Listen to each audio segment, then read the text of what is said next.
Welcome, everyone. Today, I have a fascinating story for you. Something that recently happened between former US President Donald Trump and Ukrainian President Volodymyr Zelensky. This is not just about politics. It's about power, persuasion, and negotiation. And guess what? This story will also help you improve your English. You will learn real-life conversations between world leaders, understand how to express opinions strongly, and learn how to respond in tricky situations. You will pick up new words and phrases used in political discussions. So, sit back, listen carefully, and let's dive into this dramatic meeting. Part 1. The arrival and first words. It was a cold morning in Washington, D.C. The sun was shining, but the air was filled with tension. Zelensky's plane had just landed.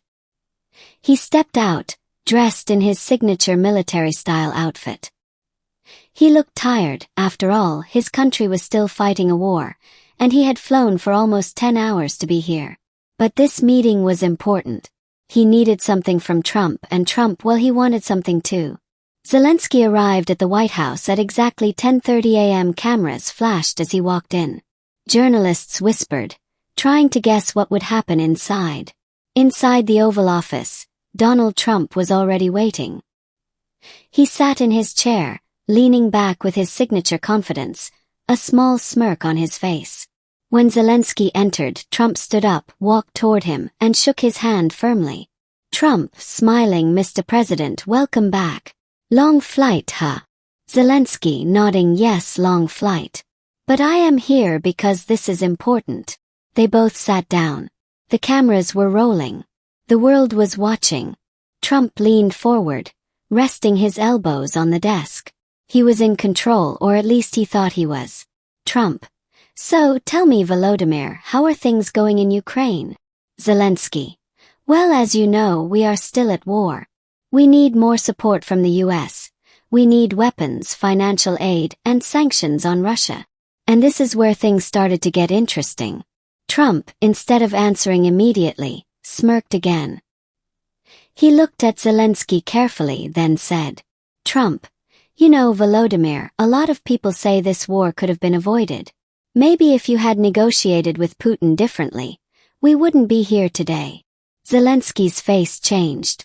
His expression became serious. Zelensky: "With all due respect, Mr. President, we did negotiate. But Putin does not keep his word." The room went silent for a moment. The tension was so thick you could almost touch it. Trump tapped his fingers on the desk. Then, with a small chuckle, he said, "Trump, well, I like leaders who know how to make a deal, and I believe every war has a deal somewhere in it." Zelensky leaned forward. Now he wasn't here to play games. Zelensky: "And I believe every war has a victim. My people are dying. This is not just politics for me." For the first time, Trump didn't smile. Part 2. The tension escalates. As the meeting continued, the atmosphere grew increasingly tense. President Trump and Vice President J.D. Vance began to express their frustrations more openly. Vance, Vice President of the United States: "Mr. President, with all due respect, it's disrespectful for you to come to the Oval Office and try to litigate this in front of the American media. You should be thanking the President for trying to bring an end to this conflict." Zelensky: "First of all, during war, everybody has problems, even you. But you have a nice ocean and don't feel it now. But you will feel it in the future. God bless you, you will not have war." Trump: "You don't know that. Don't tell us what we're going to feel." The conversation then took a personal turn, focusing on President Zelensky's attire.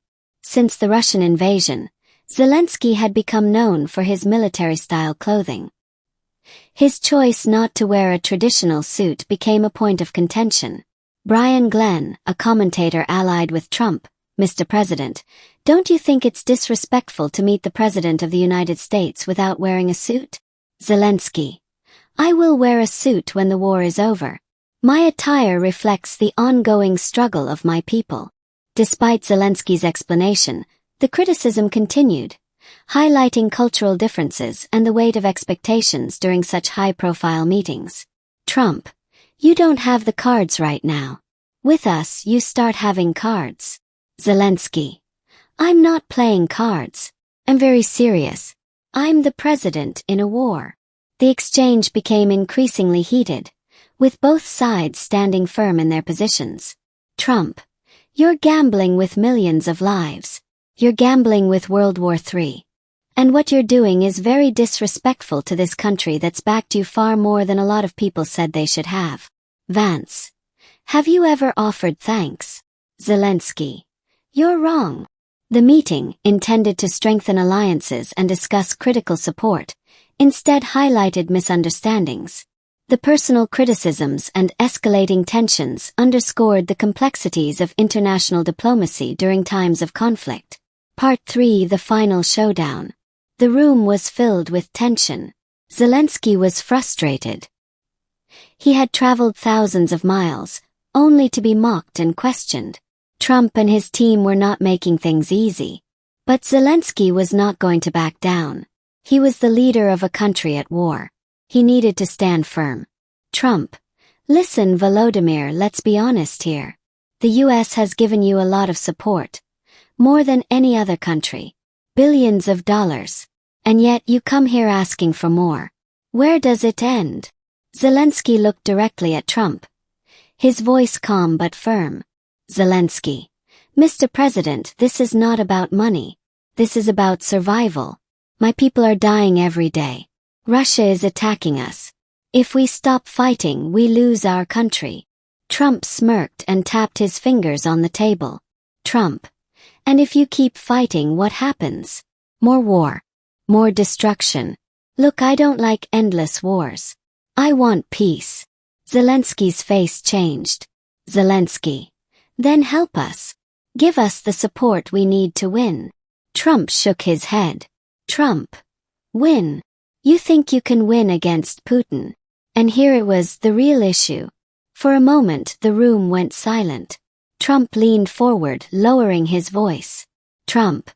Look, I can talk to Putin. If I were president, this war would already be over. You know that. Zelensky shook his head. He had heard this line before. Trump always said he could stop the war, but he never explained how. As Zelensky walked out of the White House, journalists ran to him. Reporter. Mr. President, how did the meeting go? Zelensky took a deep breath. He looked at the cameras and said, Zelensky. I came here for help. I hope America still stands with Ukraine. Then he walked away. This story is not over. The war is still happening. The politics are still unfolding. The future is still uncertain. But one thing is for sure, the world is watching.